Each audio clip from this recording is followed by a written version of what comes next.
इस बार people of Vidisha का अगला एपिसोड रिकॉर्ड करने पहुंचे हम एक ऐसे घर जहां दीवारें बोलती हैं, रंगों में, डिजाइनों में और उस प्यार में जो लक्ष्य ने खुद पेंट किया।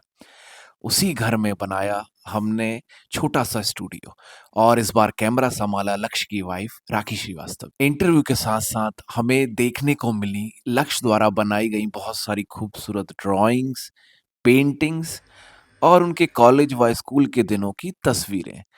हर तस्वीर एक नई कहानी लेकर आई। चलिए आपको लेकर चलते हैं पीपल ऑफ विदिशा के नए एपिसोड में। बचपन से जिन्हें ड्राइंग और कलर से प्यार था, जिन्होंने पहले इंजीनियरिंग की, इसके बाद उन्होंने NID national institute of design से डिज़ाइन में अपनी मास्टर डिग्री कंप्लीट की। इन्होंने काफ़ी MNCs में काम किया। आजकल ये माइक्रोसॉफ्ट में काम कर रहे हैं। तो पीपल ऑफ विदिशा के इस एपिसोड में हमारे मेहमान हैं इंजीनियर से डिज़ाइनर बने मिस्टर लक्ष्य श्रीवास्तव। बहुत बहुत स्वागत है आपका लक्ष्य हमारे इस नए कार्यक्रम में। Thank you. ये बहुत अच्छा कार्यक्रम है, मैं देख रहा हूँ और कुछ एपिसोड देखे, बड़े ज्ञानवर्धक हैं। और आपका हवेली वाला और पुरानी वीडियोस देखे तो बड़ा इंटरेस्ट है और मैं सबको नमस्ते बोलना चाहता हूँ जो आपके ऑडियंस हैं। चलिए, जानकर काफ़ी अच्छा लगा कि आप हमारे इन एपिसोड्स को देख रहे हैं। मैं आपसे चर्चा शुरू करूँगा। अपने डिज़ाइन फील्ड में मास्टर्स की है, तो मेरा पहला क्वेश्चन है आपसे, डिज़ाइन क्या है और ये कितनी ज़रूरी है हमारी लाइफ में? तो डिज़ाइन वह चीज़ है जिससे आप जो भी चीज़ बना रहे हो वो सुंदर भी लगे और वो काम भी करे, और जो एंड यूज़र्स हैं जो उसको यूज़ करने वाले हैं उसके लिए उनको ये उनकी प्रॉब्लम को सॉल्व करे, उनकी ज़िंदगी आसान बनाए। इसको डिज़ाइन बोलते हैं, बहुत सिंपल शब्दों में। और आपका दूसरा क्वेश्चन है कि हम रोज़मर्रा की चीज़ों में कैसे काम कर रहे हैं। तो ज़िंदगी के सारे आयामों में डिज़ाइन छूता है उसको, और ज़्यादातर डिज़ाइन उन उन आयामों को इनविजिबली, अदृश्य तरीके से छूता है, बट बहुत पावरफुली छूता है। वो इतना पावरफुल है और मैं कुछ एग्जांपल भी देना चाहूँगा कि जैसे आप जो चम्मच से खाना खा रहे हो से लेकर आप जो ऐप स्क्रॉल कर रहे हो, ये सभी बहुत ही वेल डिज़ाइन हैं। और डिज़ाइन आपको क्या कैसे दिखता है, कैसा फील कराता है, कैसा काम करता है और आपकी ज़रूरतों को कैसे पूर्ण करता है, ये सब कुछ डिज़ाइन के अंदर आता है, ये सब चीज़ें। चलिए, तो एक अच्छी डिज़ाइन और बुरी डिज़ाइन से हम क्या समझें?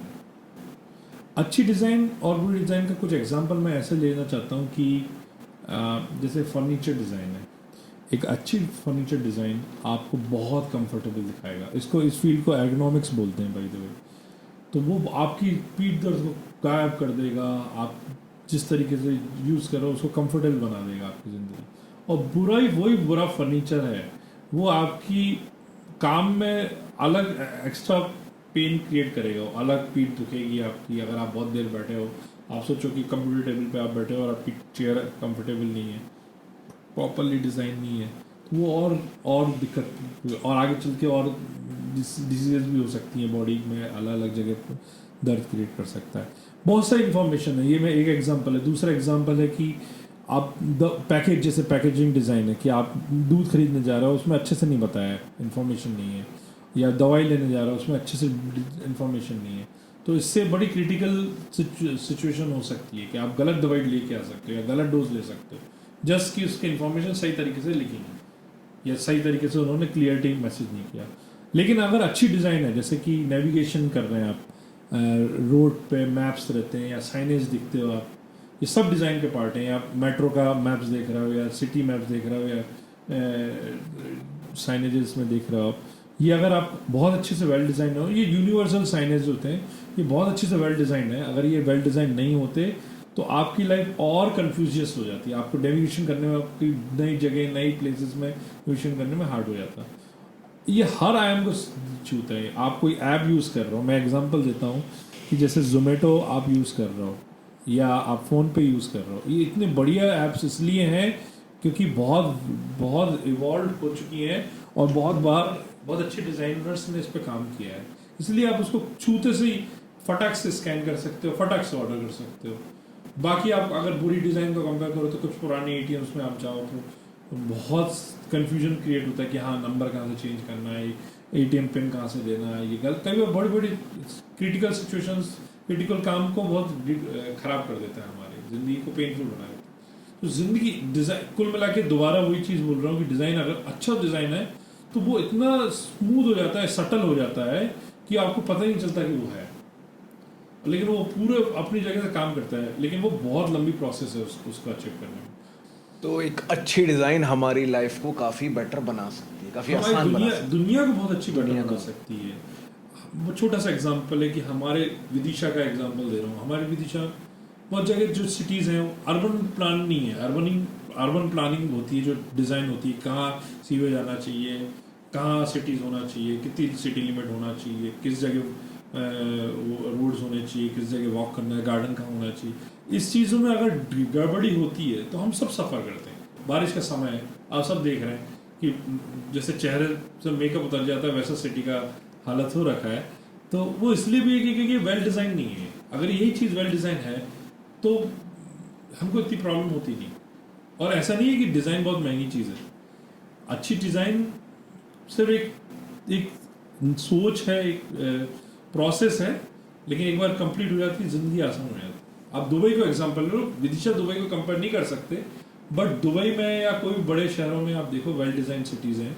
चंडीगढ़ ले लो आपने, तो वो बहुत वहाँ पे आपको दिखेगा कि आपकी ज़िंदगी के हम लोगों ने फालतू ही, आपको जब जाओगे तो आपको लगेगा कि यार हम फालतू ही स्ट्रगल कर रहे थे इस चीज़ के लिए, जो कोई इतनी बड़ी चीज़ थी नहीं। अगर एक अच्छे से डिज़ाइन किया जाए हाँ, तो चाहे हमारी लाइफ हो चाहे सिटी हो, सब कुछ एक बढ़िया बनाया जा सकता भाई जो चंडीगढ़ बहुत आर्किटेक्चर में चला गया, बट चंडीगढ़ लुइस खान ने बनाया, जो जिन्होंने IIM अहमदाबाद भी बनाया, तो ये one of the properly design city है, इसलिए मैंने इसका एग्जांपल लिया।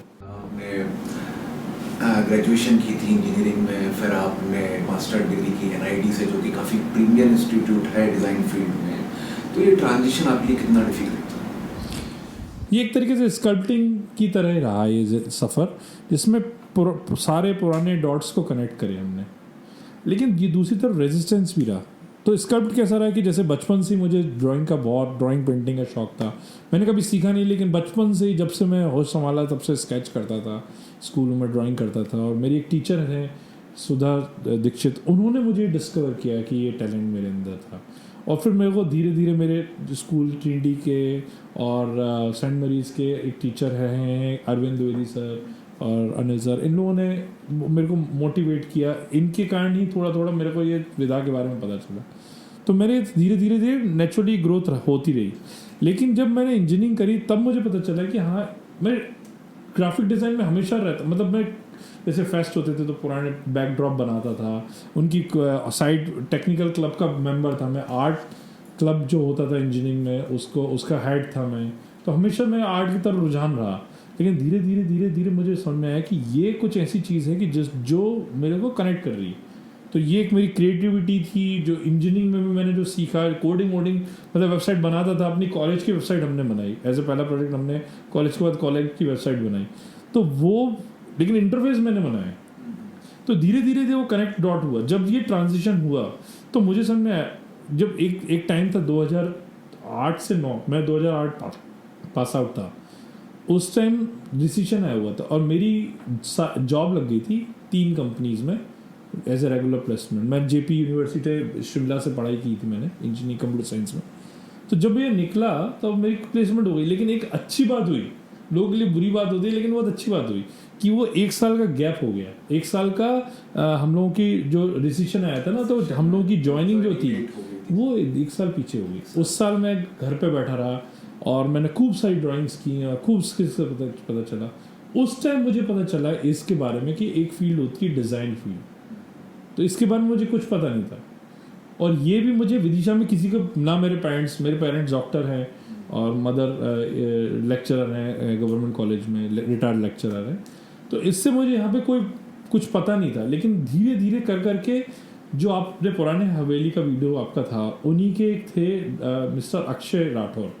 उनसे मैंने कभी मिला नहीं हूँ, लेकिन उन्होंने ये बात बताया कि डिज़ाइन कॉलेज क्या होता है, डिज़ाइन क्या होता है, NID क्या होता है। और अब जैसे आपने जब पोस्ट ग्रेजुएशन किया था तो उसका भी एक एंट्रेंस एग्जाम हुआ होगा, तो वो भी इतना आसान तो नहीं रहता क्योंकि हम देखते हैं नंबर ऑफ सीट्स बहुत कम है NID। हाँ, उस टाइम पोस्ट ग्रेजुएशन जो NID में बैचलर्स की 4 साल का कोर्स होता है, और अब ये 2.5 साल का या 3 साल का कोर्स हो गया, मेरी चेंज हो गया, शायद 3 साल का हो गया कोर्स मास्टर्स में। लेकिन उस टाइम ऐसा था कि मैंने न्यू मीडिया डिज़ाइन से पढ़ाई की थी। न्यू मीडिया डिज़ाइन टेक्नोलॉजी और डिज़ाइन के बीच का है मिक्सचर, तो जो मेरी इंजीनियरिंग मुझे फ़ायदा की, लेकिन उसमें मुझे उसी फील्ड के लिए देना होता था एग्ज़ाम्स, एक जनरिक एग्ज़ाम से नहीं होता। तो उसमें 14 सीट्स ही थी, तो मेरा पहले टाइम में नहीं हुआ, तो दूसरी और तीसरी अटेम्प्ट में मेरा ये इसमें हुआ इसमें। लेकिन मुझे पता ही नहीं था ना, मैंने पहली बार तो जब इंजीनियरिंग में था तब मैंने किया, बिना कुछ पोर्टफोलियो, कुछ पता नहीं था, दिए फिर मैंने उस पर मेहनत करी और उसके बाद हुआ मेरा। चलिए, तो काफ़ी इंस्पिरेशनल सफ़र था, आपने एक फील्ड छोड़ी, एक नई फील्ड में आपने एंट्री की, लेकिन एक शिद्दत के साथ की तो आप वहाँ तक पहुँच गए। एक डिज़ाइनर के लिए ऑब्जर्वेशन स्किल्स, ड्राइंग स्किल्स और कम्युनिकेशन स्किल्स, ये कितने जरूरी है? आपने एक्चुअल में जो कोर स्किल्स का नाम ही ले लिया। हाँ, तो ये तीनों ही स्किल्स बहुत ज़रूरी होना चाहिए। कम्युनिकेशन भी बहुत ज़रूरी होना चाहिए कि आप डिज़ाइन कर रहे हो, इट शुड कम्युनिकेट। अब मैं थोड़ा सा प्रैक्टिकल लेवल पे आ जाता हूँ इसका आंसर देने के लिए कि डिज़ाइंस में अगर आप देखें तो एक होता है विजुअल कम्युनिकेशन, जैसे पोस्टर्स वगैरह देख रहे हो आप, बैनर वगैरह आप आजू बाजू देख रहे हो, ये कम्युनिकेट कर रहे हैं, ये सब जो भी चीज़ हो रही है वो विजुअल कम्युनिकेशन के अंदर आ रहा है। तो ये स्किल्स होना ही चाहिए। तो आपको आगे जाके जो भी आपका प्रोडक्ट है वो कुछ कम्युनिकेट करना चाहिए। तो ये ग्राफिक डिज़ाइन जो भी कर रहे हैं, ये सब विजुअल कम्युनिकेशन के अंदर आता है, तो वो कम्युनिकेट होना चाहिए। इनफैक्ट जब आप बनाते भी हो, प्रोडक्ट बनाते हो और आप जिस टीम के साथ काम कर रहे हो, तो अपने आइडियाज़ को आपको कम्युनिकेट करना पड़ता है। तो हर लेवल पे एक कम्युनिकेशन, इन जनरली सबको कम्युनिकेशन बहुत अच्छी होना चाहिए, लेकिन डिज़ाइनर्स को बहुत अच्छे से आना चाहिए कम्युनिकेशन। तो ये स्किल्स हैं। ड्राइंग स्किल्स एक डिज़ाइनर के लिए बहुत हैंडी स्किल्स है कि आपके दिमाग में कुछ आइडिया आया और आपने फट से स्केच करके आपने बता दिया कि ये भी एक्चुअली ड्राइंग स्किल्स कुछ नहीं कर रहा, आपके कम्युनिकेशन को कर रहा है कि आप उससे क्या कर रहे हो कि आप एक तो खुद पे क्लैरिटी जनरेट कर रहे हो। आप बहुत सारे, जब आपने फॉर एग्जांपल जैसे मुझे स्टूल बनाना हुआ, तो मैं इसके बहुत जल्दी क्विक स्केचेस बना के मैं दिमाग में जो भी क्रिएटिव डिफरेंट आइडियाज़ हैं मैं उसको पेपर पर डाल दूंगा और फिर मैं उसको विजुअली कम्युनिकेट करूँगा। कहते हैं ना कि 1 picture is more than 100 words, 1000 words. तो ये इस तरीके से आप कम्युनिकेट कर सकते हो ज़्यादा से ज़्यादा। और आपने तीसरा क्या पॉइंट था? ऑब्जर्व। तीनों ही एक ही के आजू बाजू हैं। जब आप ऑब्जर्व नहीं कर पाओगे, ऑब्जर्वेशन ही नहीं रहेगी आपकी, जो मैं एम्पैथी की बात कर रहा था, तो आप डिज़ाइन रिसर्च नहीं कर सकते और उसके बाद आप किसी चीज़ को ड्राइंग क्या करोगे फिर आप? ऑब्जर्वेशन बहुत ज़रूरी है, मतलब गहराई, डीपन द क्वेश्चन, मतलब आप क्वेश्चन को और गहराई पे ले आ रहे हो, उसका आंसर नहीं दे रहे हो। मुझे लगता है शायद व्यक्ति की शुरुआत ड्राइंग से ही होती है डिज़ाइन की फील्ड तक जाने की, कि पहले तो वो एज ए ड्राइंग उसको बता सके वो क्या सोच रहा है। हाँ, एज ए स्किल है, ये ड्राइंग स्किल है। क्योंकि अब जैसे मेरे एक दोस्त हैं, एग्जांपल देता हूँ कि जैसे मेरे दोस्त ने जो कलीग्स हैं उन्होंने उसी ने टाटा हैरियर डिज़ाइन की है और टाटा मोटर्स में ही है इनफैक्ट। तो वो दिन के 100 और 1000 स्केचेस करते हैं। वो लोग ऐसा कहते हैं कि मैंने इतने स्केचिंग कर ली कि अब मेरा हाथ सोचता है, क्योंकि वो कई बार खुद आप समझ में आता है कि ये तो मैंने सोचा ही नहीं था, और वो इतने स्केचिंग करने के बाद उनको लगता है कि अरे ये तो मतलब हाथ कुछ नहीं सोचता, आप सबकॉन्शियस में मसल मेमोरी डेवलप कर देते हो कि कुछ नई चीज़ ज़्यादा आ जाती है, आप इतना प्रैक्टिस कर चुके होता है हाथ। अब एनिमेशन में लोग इतना स्केच कर देते हैं कि वो मतलब ईजिली कम्युनिकेट करते हैं, मतलब उनको बोलने से ज़्यादा स्केच करना ज़्यादा आसान रहता है। तो काफ़ी वैल्यूएबल स्किल्स हैं, बहुत डेफिनेटली एक बहुत अच्छी होना चाहिए। बट ये नहीं कि आप ड्राइंग अच्छी करते हो तो आप डिज़ाइन कर सकते हो, ऐसा ये नहीं है। ये थोड़ा मिथ है। बाकी स्किल्स भी होना चाहिए। बाकी स्किल्स में मैं और भी स्किल्स हैं, जैसे आपकी क्रिएटिव स्किल्स होना चाहिए। ड्राइंग स्किल्स के अलावा क्रिएटिव स्किल्स, क्रिएटिव थिंकिंग होना चाहिए कि आप क्रिएटिवली कुछ चीज़ों को बना के कैसे कर सकते हो।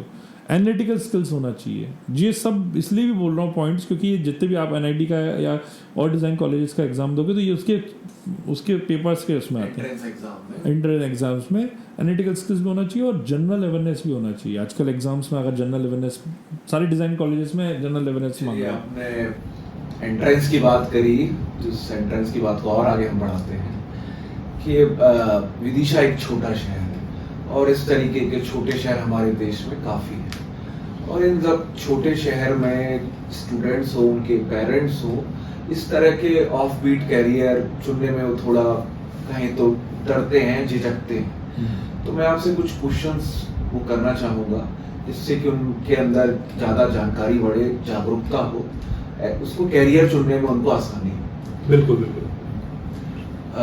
देखिए, मैं आपसे पहला क्वेश्चन तो बेसिक क्वेश्चन करना चाहूँगा कि आज भी जैसे 2025 है, कितना सेफ है इस तरह के ऑफ बीट कैरियर्स एक स्टूडेंट्स, उनके पेरेंट्स के लिए?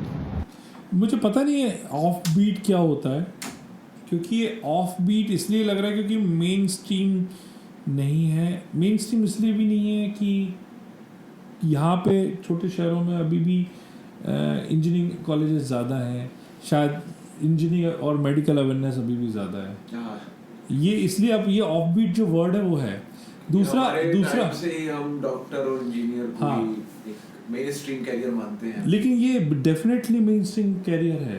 कोई भी आप कोई सी भी आप एप्पल ले लो, माइक्रोसॉफ्ट ले लो, एडोबी ले लो, पूरी डिपार्टमेंट ऑफ डिज़ाइन है।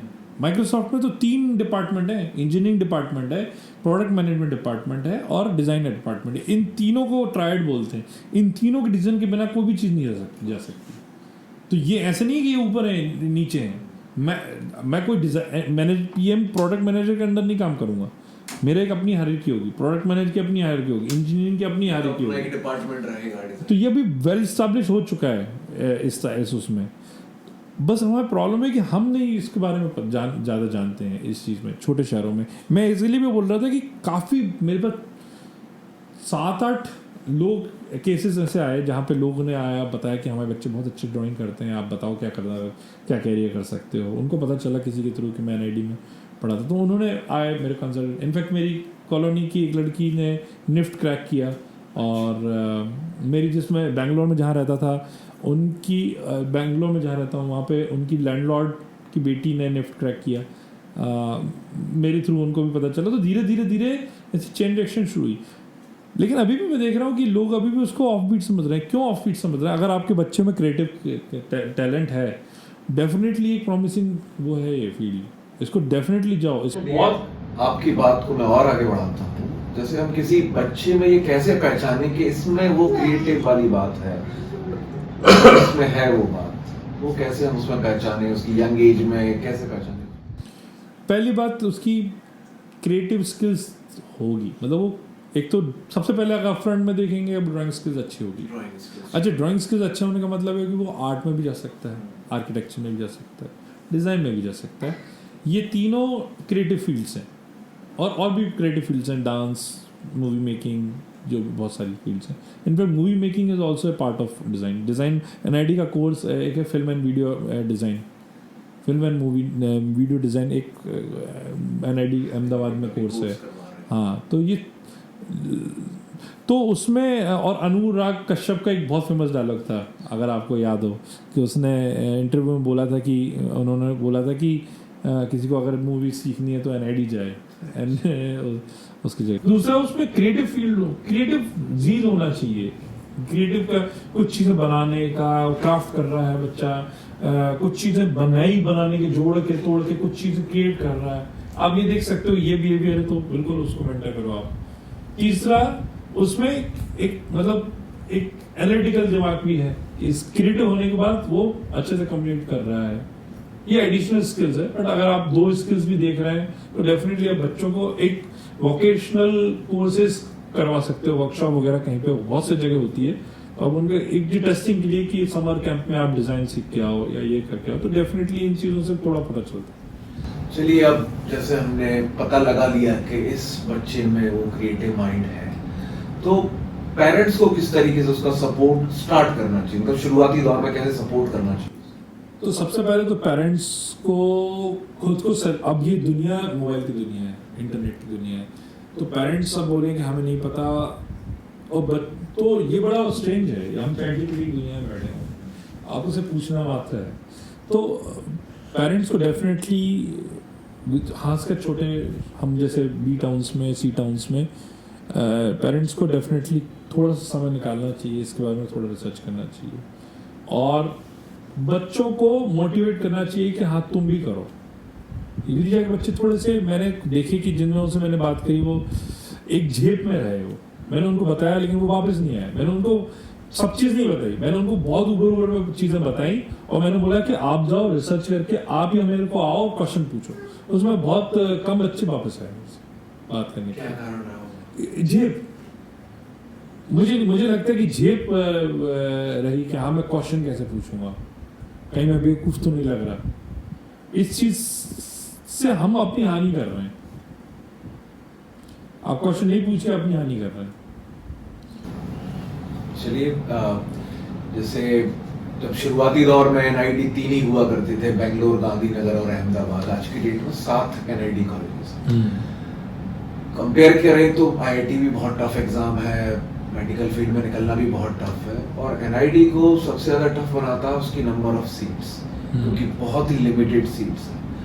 तो एक एस्पिरेंट को कब शुरुआत करनी चाहिए तैयारी की, और कैसे शुरुआत करनी? तो NIT के अलावा भी बहुत सारे कॉलेजेस हैं इंडिया में, और भी बहुत सारे IITs वगैरह देते हैं और प्राइवेट कॉलेजेस देते हैं इसका डिज़ाइन की एजुकेशन।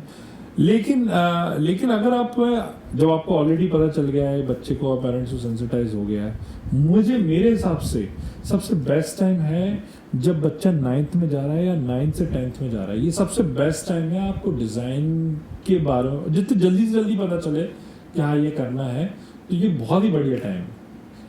मैं इसलिए एग्जांपल बोल रहा हूँ, बच्चे फिर 10th के बाद भी कर सकते हैं, लेकिन 10th के बाद एक 11th-12th का प्रेशर हो जाता है। अगर वो medical, engineering field, science field से हैं तो उनको एक्स्ट्रा टाइम नहीं मिलता, या फिर बिल्कुल फोकस है कि हाँ मुझे डिजाइन में जाना है। तो शुरुआत किस तरीके से करें? हाँ, तो शुरुआत से, क्या सीखें उसमें, क्या ऐड करें, कैसे? तो 4 चीजें तो बिल्कुल डेफिनेटली शुरू करें। पहले तो अगर आप जितनी जल्दी से, अगर आप 9th और 10th के बीच में कर रहे हो, आपके पास बहुत टाइम है, आप समर कोर्सेज कर सकते हो डिजाइन के, एक चीज। दूसरा, आप ड्राइंग, जिसमें बेसिक ड्राइंग स्किल्स बढ़ा सकते हो। ड्राइंग स्किल है वो कोई भी बढ़ा सकता है, जिसमें ऑब्जेक्ट ड्राइंग बोलते हैं, प्रोडक्ट बनाना, ह्यूमन फिगर बनाना, पर्सपेक्टिव डिजाइन ड्राइंग्स, ये सब, और भी मतलब different type of product designs. तो ये सब आपको ये स्किल्स सीख सकते हो आप, है ना। दूसरी से चीज स्किल सीख सकते हो कि आप क्रिएटिव स्किल्स सीख सकते हो कि कुछ भी आपने चीज़ों को सोच के आपने कुछ प्रोडक्ट बनाया, नई चीज़ें आइडिया सोचा और उससे एक प्रोडक्ट बनाया, या आपने कुछ प्लान करके, मतलब ऐसी क्रिएटिव स्किल्स आप डेवलप कर सकते हो। तीसरी चीज़, आप जनरल अवेयरनेस बढ़ा सकते हो कि आप जनरल साइंस और general current affairs, social science, जो करंट अफेयर्स वगैरह चल रहे हैं, एनालिटिक स्किल्स जो भी हैं, ये सब बूस्ट कर सकते हो आप धीरे धीरे। इन सब पे धीरे धीरे आप काम कर सकते हो। अगर 9-10 में हो तो आप स्टार्टिंग में 2 चीज़ें कर सकते हो। इसके साथ आप कुछ अच्छे जहाँ पे भी वर्कशॉप्स होते हैं आप उसको अटेंड करो, बच्चों को अटेंड करवाइए, वहाँ पे ले जाइए। मेरा तो सजेशन है कि आपको हम NIT और दूसरे डिज़ाइन स्कूल्स में ऐसे बीच में प्रोग्राम्स होते हैं जहाँ पे छोटे बच्चों को आप लोग बुलाते हैं कि डिज़ाइन के इन्वॉल्वमेंट दिखाने के, डिज़ाइन सेंसिटाइज करने के लिए बुलाते हैं। तो आप डेफिनेटली उनमें एनरोल कीजिए, आप उस विजिट करके आइए, आप देख के आइए कि कैसा लगता है उस कॉलेजेस में। और अगर कुछ नहीं तो आप घर पे बैठे यूट्यूब पे और इंटरनेट पे आप देख सकते हैं कि life in a day of A designer और प्रोडक्ट डिज़ाइनर और ग्राफिक डिज़ाइनर, एनिमेशन, ये सब आप धीरे धीरे अपने सेकेंडरी रिसर्च कर सकते हो अपने घर पे बैठे बैठे। आपने यूट्यूब की बात करी, तो इंटरनेट या सोशल मीडिया से जो यंग एस्पिरेंट है वो सही तरीके से, सही डायरेक्शन में कैसे उससे मतलब नॉलेज ले सकते हैं? तो डिज़ाइन का मतलब ये है सही डायरेक्शन, मतलब इवॉल्व करना, उसका एस्थेटिक्स करना। और इंटरनेट पे क्या है आजकल, अगर आप देखें तो मतलब इंफॉर्मेशन है, लेकिन बहुत ओवरलोडेड इंफॉर्मेशन है। आपका आज का जो बच्चों का चैलेंजेस मैं देखता हूँ, उनको ये नहीं है कि मेरे पास इंफॉर्मेशन है, वो ओवर इंफॉर्मेशन है। तो सही इन्फॉर्मेशन कहाँ से? हाँ, तो मैं इसका बहुत ज़रूरी है कि आपको एक बहुत अच्छा मेंटर आपको अगर मिले, या अगर आपको पे करके भी मिलना चाहिए। जैसे भोपाल में भी बहुत अच्छे इंस्टीट्यूट्स हैं, मैंने BRDS करके एक इंस्टीट्यूट के बारे में सुना है, और 2-3 इंस्टीट्यूट्स हैं, अच्छे अच्छे इंस्टीट्यूट्स हैं, इंदौर में भी हैं और दिल्ली में भी। तो आप डेफिनेटली उनके जो इनिशियल कोर्सेज होते हैं या डमी कोर्सेज होते हैं, आप जाके उनमें बैठ के बात कर सकते हैं। आपने देखिए मेंटरशिप की बात करी, तो मैं आपसे एक सवाल पूछना चाहता हूँ, मेंटरशिप कितना जरूरी है इस फील्ड में सक्सेस पाने के? मुझे लगता है कि मेंटरशिप तो हर फील्ड में ज़रूरी है। मेरी ज़िंदगी में डिज़ाइन की कॉन्टेक्स्ट में बात करें तो मेरे को, एक तो मैं आपको मिस्टर अक्षय राठौर नाम है उनका, मैंने तो पर्सनली कभी नहीं मिला, लेकिन उन्होंने मेरे को किया। और एक हैं जो अभी एडोबी के डायरेक्टर हैं, अमित चौधरी, जो मैं हैदराबाद में पहली जॉब करता था, उन्होंने मुझे मेंटर किया उस टाइम वो माइक्रोसॉफ्ट में थे। तो उन्होंने मेरे को मेंटर किया कि NID के बारे में क्या होता है क्या नहीं। जो मैं आपको बात कर रहा हूँ, उन्होंने मेरे को उस चीज़ के बारे में बताया। ये चीज़ों ने बहुत चीज़ें क्लैरिटी करी मेरी, नहीं तो मैं भटकता, बहुत जगह भटकने से बचा मैं। और मैं कह सकता हूँ कि ये प्योर लक है मेरा। लेकिन आज आप लक के बेस पे नहीं हो, आप इंटरनेट की दुनिया में बैठे हो, आपको ये चीज़ें मिल रही हैं, डेफिनेटली आप ढूंढो, लोगों से मिलो। कुछ बहुत सारे ऐसे ग्रुप्स हैं, कम्युनिटीज़ हैं, आप उनसे जुड़ो जहाँ पे वो इन्फॉर्मेशन देते हैं, वो लोग पास करना चाहते हैं। NID की एक खुद की कम्युनिटी है, जहाँ पे जिस जगह भी हम जा रहे हैं, वो एक बहुत क्लोज कम्युनिटी है कि वो NID से हैं, तो वो लोग एक दूसरे को हेल्प करते हैं, मोटिवेट करते हैं। और जो एस्पिरेंट है उनको भी हम लोग उनको भी ये कम्युनिटी करती है। तो जब भी आप इस चीज़ों से, वर्कशॉप से या कुछ कॉलेजेस से या कुछ एल्यूमनी मीट से या कम्युनिटी से आप जुड़ते हो, तो धीरे धीरे आप मिलना चाहते हो। अगर ये भी नहीं तो उनकी प्रिपरेशन कराने वाले जो इंस्टीट्यूट्स हैं, जैसे मैंने BRDS बोला, तो इनसे जुड़ सकते हो आप, एटलीस्ट इनिशियल वो कर सकते हो। तो आप इंटरनेट पे करो, लेकिन आप जाके आप बिल्कुल मेंटरशिप लीजिए। कि सबसे इनसे पहले सबसे इम्पोर्टेंट है कि gate a good mentor, consultant जो भी है ना, कैरियर कंसल्टेंट, आप उस पर जाके बात करें। चलिए, अब हम आपसे पूछेंगे कुछ रैपिड फायर क्वेश्चंस, जो इतने रैपिड नहीं होंगे, आप आराम से सोच समझ कर उनके आंसर कर सकते हैं। मैं कोशिश करूँगा। पहला क्वेश्चन है मेरा, डिज़ाइन एक सोच है या स्किल? डिज़ाइन एक प्रोसेस है जो शुरुआत होती है रिसर्च से, क्रिएटिव फेज से, यूज़र को समझने से, और क्रिएटिव फेज में इटरेशन करने से, और फिर फाइनल प्रोडक्ट या सर्विसेज को डिलीवर करने से, और फिर और आगे इवॉल्व करने से। एक डिज़ाइन एस्पिरेंट को ट्रेडिशनल ड्राइंग से स्टार्ट करना चाहिए, डिजिटल टूल्स से? सो जितने डिजिटल टूल्स या AI आप यूज़ करते हो आज के ज़माने में, वो आपकी लर्निंग प्रोसेस कट कर देगा। ट्रेडिशनल मेथड से शुरू कीजिए, पेन पेपर, ह्यूमन स्केचेस, कहीं पे बैठ के आप जो लोगों को देख रहे हैं उनको स्केच करने की कोशिश कीजिए। जहाँ पे रोड पे कोने में घर के बैठ के लोगों को स्केचेस ऑब्जर्व करने की कोशिश कीजिए, जिस ड्राइंग स्किल इवॉल्व कीजिए। तो ट्रेडिशनल मेथड से शुरू कीजिए, धीरे धीरे धीरे आप डिजिटल टूल्स भी आ जाइए, और AI को भी यूज़ कीजिए, बट अभी नहीं, लास्ट स्टेज है उसमें। पोर्टफोलियो बनाना कब से शुरू करें? मैंने ऐसे बोला कि सबसे बेस्ट टाइम है 9th और 10th के बीच में, जब भी आपको समय मिले, क्योंकि उस टाइम आप जैसे भी जो भी क्राफ्ट का काम कर रहे हो, फोटोग्राफ खींच रहे हो, स्केचेस कर रहे हो, उन सबको अब संभाल के रखो आप। यहाँ पे डिज़ाइन में product is not the final and result. Process, आपकी प्रोसेस कैसी है, मैं पहले ऐसा था और मैं अब इतने इवॉल्व हो गया, ये आपको दिखाना है अपने इंटरव्यू में। आपको ये वहाँ पे ये क्वेश्चन पूछेंगे आपसे कि आपने ये क्यों किया, क्या किया इम्पोर्टेंट नहीं है, आपने ये क्यों किया, डिज़ाइन डिसीजंस क्यों लिए ऐसे। तो आप जो भी क्राफ्ट करते हो, भले आप कमला पेंट कर रहे हो, जो भी चीज़ें, जैसा भी जो भी करना चाहते हो आप क्रिएटिव फील्ड में, उन सबको डॉक्यूमेंट करते रहो, और यही धीरे धीरे करके एक पोर्टफोलियो बन जाएगा। और ऑनलाइन टूल भी यूज़ कर सकते हो, जैसे गूगल डॉक है या बहुत सारे हैं, तो जहाँ पे आप एक साथ जो भी काम कर रहे हो एक जगह रखते जाओ, उसके बाद डिस्क्रिप्शन डालते रहो, और जो बाद में आके अपने आप ही पोर्टफोलियो बन जाएगा। क्या यंग एस्पिरेंट्स को सोशल मीडिया कोई हेल्प करती है इस फील्ड में? Social media definitely, social media एक बहुत पावरफुल टूल है, एक powerful knife I can say, कि मतलब उसको अच्छे से यूज़ करो तो बहुत अच्छे से सब्जियां काट सकते हो, और बेकार से यूज़ करो तो अपना हाथ काट सकते हो, है ना। तो उसको आप सही तरीके से यूज़ करो। बहुत अच्छे डिज़ाइनर्स हैं और बहुत से आर्टिशियंस हैं जो सोशल मीडिया, इंस्टाग्राम या फिर इंस्टाग्राम पे बेसिकली हैं, जो विजुअल चैनल, खुद ही एक विजुअल मीडियम है, उस पर अपना काम शेयर करते रहते। तो आप उनसे कनेक्ट करो, उनसे इंस्पायर्ड करो और उनको काम शेयर करो, अपना वो करो। और बट उसमें डिस्ट्रैक्शन भी बहुत है, तो आप धीरे धीरे आप सही, इनफैक्ट कुछ स्टार्टिंग में आप जो भी टॉप फॉलोअर्स हैं, टॉप इंस्टाग्राम डिज़ाइनर्स हैं, उनको आप फॉलो कर सकते हो। उनसे देख के आपको पता चल जाएगा, इंस्पायर हो सकते हो। लोगों के पोर्टफोलियो भी देख सकते हो आप धीरे धीरे एज ए सेकंड स्टेप। जितने भी अच्छे डिज़ाइनर्स रहे हैं किसी फील्ड में, भले वो कोई भी प्रोडक्ट डिज़ाइन है या ऑटोमोबाइल डिज़ाइन है या फैशन है, इनमें टॉप डिज़ाइनर्स की पोर्टफोलियो देखोगे तो आपको पता चलेगा कि एक क्रीम क्या होती है। तो रैपिड फायर क्वेश्चंस के आंसर भी आपने बहुत रैपिडली दिए, लंबे लंबे दिए, लेकिन चलिए ठीक है। एक लास्ट मैसेज जो आप हमारे दर्शकों को देना चाहेंगे? तो 3 चीज़ें हैं।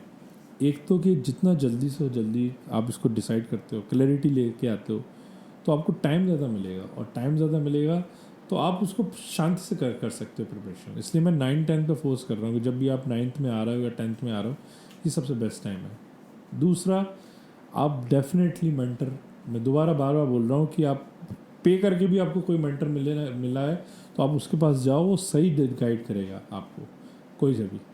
और तीसरा, आज AI का ज़माना है और इसमें डिज़ाइन की इम्पोर्टेंस और बढ़ गई है, क्योंकि डिज़ाइन एक डायरेक्टर की तरह काम करेगा, क्योंकि बाकी चीज़ें तो AI कर ही देगा, कोड भी AI लिख देगा, ये सब चीज़ें करेगा, लेकिन जो डिज़ाइन प्रोसेस है वो तो आप ह्यूमन ही कर सकते हैं। तो वो डिज़ाइन एक डायरेक्टर का काम करेगा यहाँ पे। तो आप इस चीज़ को मैं बहुत डिटेल में नहीं बता रहा, लेकिन हाँ, डिज़ाइन की इम्पोर्टेंस है आगे हमेशा और पहले से और ज़्यादा बढ़ गई है एक ज़माने में। चलिए, आपसे बातचीत करके बहुत मज़ा आया, बहुत सारे हमारे डाउट्स क्लियर हुए, एक अवेयरनेस बढ़ी, एक डिज़ाइन फील्ड को हमने जाना, और ख़ासकर विदिशा जैसे शहर में हम चाहते हैं कि बच्चे आएँ और इस तरह की फील्ड में इन्वॉल्व हों, अपना कैरियर बनाएं। बहुत बहुत धन्यवाद आपका, आपने अपना कीमती समय दिया। नाइस। तो फिर मिलेंगे पीपल ऑफ विदिशा के अगले एपिसोड में एक नए मेहमान के साथ, एक नई जानकारी के साथ। देखते रहिए पीपल ऑफ विदिशा।